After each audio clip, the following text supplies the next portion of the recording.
Hi, and welcome to Filipino Times, What Makes Them Tick.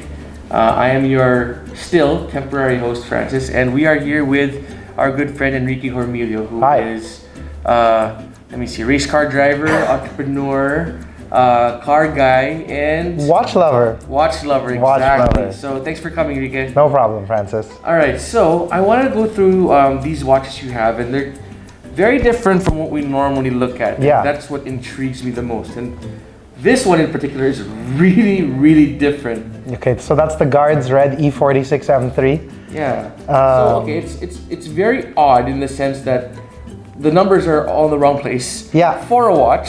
Mm-hmm. But they're in the right place for a tachometer, though. There you go.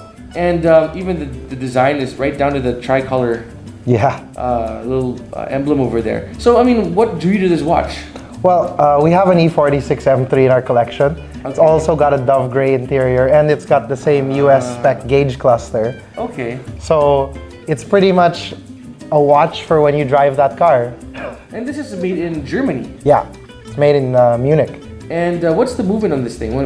That's a Seiko quartz movement. Okay, so very solid. Very solid, very dependable. And actually very, very clean looking. Like I would imagine even if you wore this in a semi-formal occasion, it wouldn't look out of place. Absolutely not. And it's very simple to read. It's got one hand, and the one hand in the middle of the dial tells you the time. So right now it's 3:45. Because that might take some getting used to. Yeah, it'll take some getting used to, but you know, when you see it, it makes sense. It's been between 3 and 4. Yeah. And you're a little bit closer to 4, so it's 3:45. Very, very unique. And even the little details are quite nice.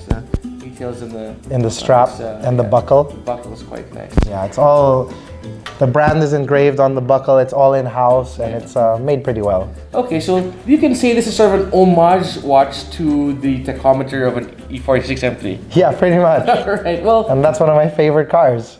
Mine too. I agree 100%. Moving on to this one.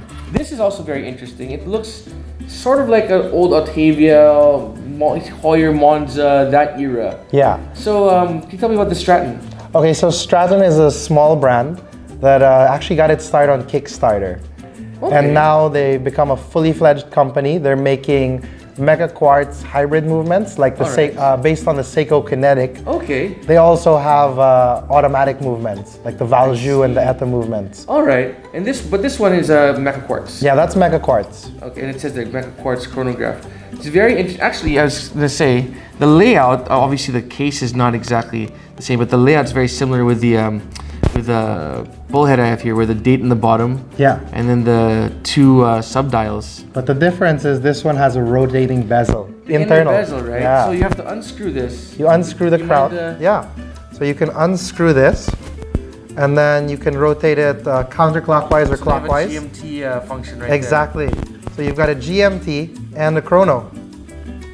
Very cool. So you've got the chrono, you can stop it, and it's just flyback. And it's a Seiko movement, so it'll never go wrong. That's awesome. Now these two are the ones actually I originally wanted to talk to you about. Oh yeah, these two. So the two Steinharts, you have the Ocean one right here and the Ocean GMT. Yep. So this Ocean GMT, obviously, I mean, this is basically a McQueen. Yeah, it's basically a McQueen, but it's got no Cyclops. Okay. You can see that. So it's not trying to be a Rolex. We just have to make that clear. Yeah, sure. These are just watches for people who appreciate the original Steve McQueen style Rolex. Sure. But you know, they're a couple million pesos now, aren't they? They're getting up there. They're getting up there. This is something that you can wear to the racetrack. Yeah. You can wear it in the shop, because I have a car shop, and yeah, that's right. This will get banged up there, and it does. Okay. You can see the strap is actually a little greasy from like engine oil and other stuff. Strap. Yeah. And basically, it's something, I just like the look of the Steve McQueen so much. Yeah. I want to be able to wear it without worrying about having a real Steve McQueen. And I get it. I totally get that. And, you know, it's much easier not to have like a couple of million pesos tied up on a watch. And you were telling me, but this is your favorite right here. Yes, this is my absolute favorite. It's the Ocean One. And unlike the real Rolex Smurf Submariner, this one has the display case. Okay, yeah. So you can instantly tell it's not a Rolex. It's not trying to be a Rolex. But it does have the Cyclops though. Yeah, it does have the Cyclops, but it's not the same. Yeah. It's much, the magnification is significantly less. Yep. But the hands and the sweep is similar, and then you don't have the little jewel on top. Yeah, and this watch looks like you would probably have a lot of stories to tell with this one. Oh, that one's gone diving with me. That one's gone on all sorts of adventures with me. I got it actually. Proper dive watch. Yeah, and I got it off a very good friend of mine when I was in college. When they first produced it. All right. He imported one, and then it didn't fit his wrist properly, and I wore it. And first time I wore it, it fit me right away. And he was just like, "Okay, dude, you gotta have it." How deep have you gone with this watch? Because not very few people will ever take their 45 watch. meters. Wow. That's more than 100 feet. Wow, that's impressive. And this is rated to 300. 300, an impressive 300 meters. Yeah. That's very, very cool. Actually, as a little bit of a treat, we actually have here, just to compare them a little bit. So this is an actual Smurf, Rolex Smurf, and this is the Steinhart Ocean One.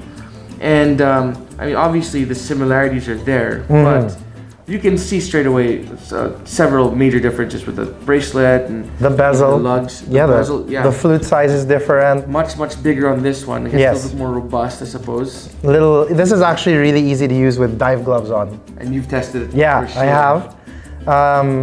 The difference also is that the dial in this one is kind of sunburst, and this one is just kind of a solid Rolex blue color. That's right. And actually, for this, for the Ocean GMT, we also actually have here an original McQueen, and like you said, very reminiscent. Yeah. But obviously, the Steinhart is bigger. The size is very obvious, and like you said, the Cyclops. Yeah, and then we also have that the bezel in the Steve McQueen kind of comes down a little bit, and this one is more flat. Oh, that's right. You're right. I didn't even notice that. Yeah. When you wear these watches, I mean, let's talk about it's a bit of a talking point about Homage watches. Obviously, you are very much in the favor of them. I love them. Has anyone approached you and asked you about, hey, how come you're wearing something that looks like something else? Yeah, that's happened to me once, where people think that you have a Rolex on, and you just kind of correct them and tell them, no, it's actually a Steinhart. Yeah. They're their own manufacturer. They come out of Germany, and then part of the move. So they come out of Germany, and they're sold in all over the world. They're not copyright infringement. Yeah. So let's say you have a guy who's getting into watches. Maybe he isn't looking to spend a boatload of cash, exactly, but wants to have a nice watch. Yeah. I mean, how would you, and he comes up to you, Enrique, what do you think about these Homage watches? What would you tell him? What advice would you give him? I honestly strongly favor the Homage watch because first, you can get them from a store right away. Sure. You can buy them in Greenbelt 5 in Architectural Audio there. They sell the Steinharts and they have a warranty. Yeah. It's all, legit stuff. Yeah. Or these, or the Stratons, you can buy these. Where can you get these? You can get the Stratons at Beamer Zone Inc. Yeah. And we're actually distributing that one. Oh, that's awesome. It's our new product because I like the Homages so much. I've decided to have my own brand as well. See, there you go. See, that's a great thing to.